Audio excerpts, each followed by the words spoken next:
Hey there, Stampin' friends. Welcome to Movie Monday with Jody Breckbill, Stampin' Queen. Here is the card we're going to create today.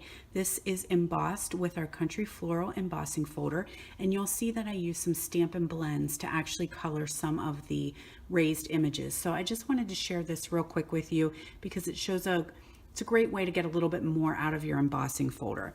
So this is the folder. Like I said, it's Country Floral, and this was a celebration offering. So this movie is airing after celebration is over, but we created this in my WOW class, so I always like to do video tutorials afterwards.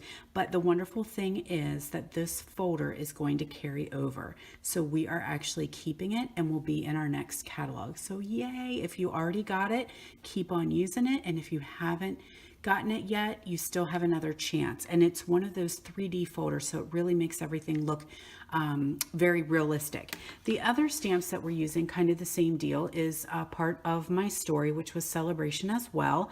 And you're going to see the next couple movies are using things that we can no longer get because celebration is over. But just remember, next year when celebration comes, you got to grab those items while they're around. We only have 3 months with them.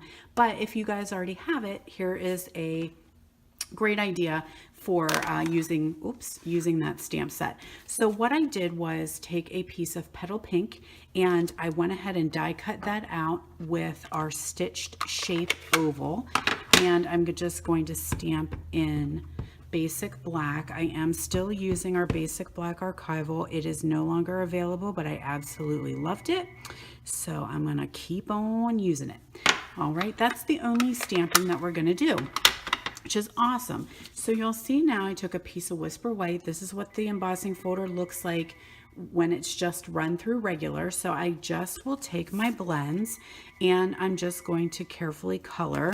Let's start. I'm using Petal Pink, soft sea foam, light and dark, Petal Pink, light and dark, and then I have a light daffodil, which is just the flower center. So I am using my brush tip, and I'm just very carefully going over the top of the embossed image. So what I don't want to do is actually trace heavily around it, because you'll notice that because you broke the cardstock fibers a little bit with the embossing, that it will bleed some. And so you just go real light over the top and it will kind of automatically fill in along the edges, just because, like I said, there's some bleed using those blends. So I'm just going to color in that big rose with my light Stampin' Blend, my light Petal Pink.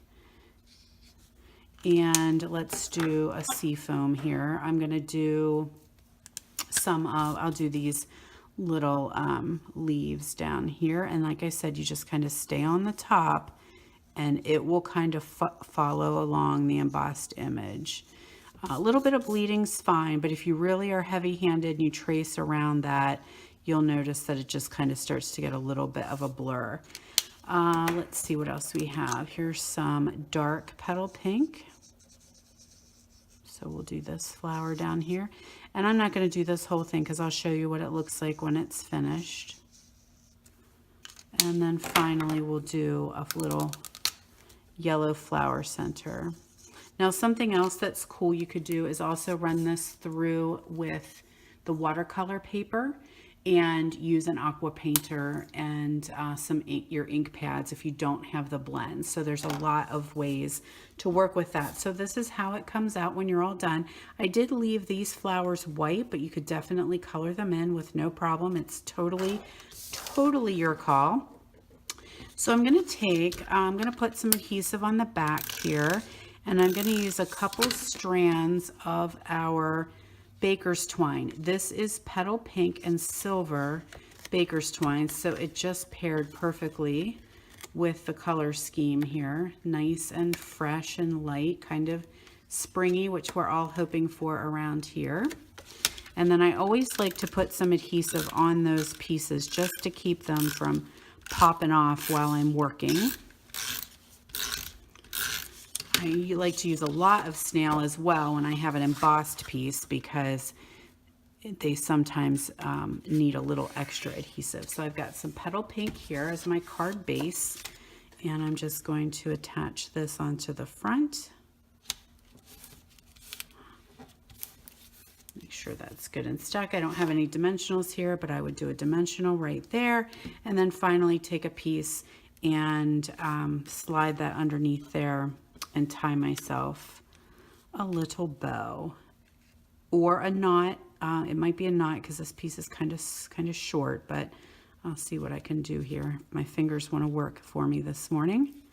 So there you go. I mean, how quick and simple is that? Now, like I said, I did this in my WOW class, but sometimes WOW is just not over the top, hours long process of making a card. Sometimes WOW is just using what you have and kind of putting a different spin on it. And so this is really fun to do. So there you go. Thanks so much for joining me, you guys. Have a wonderful week, and I will see you next week right here for Movie Monday.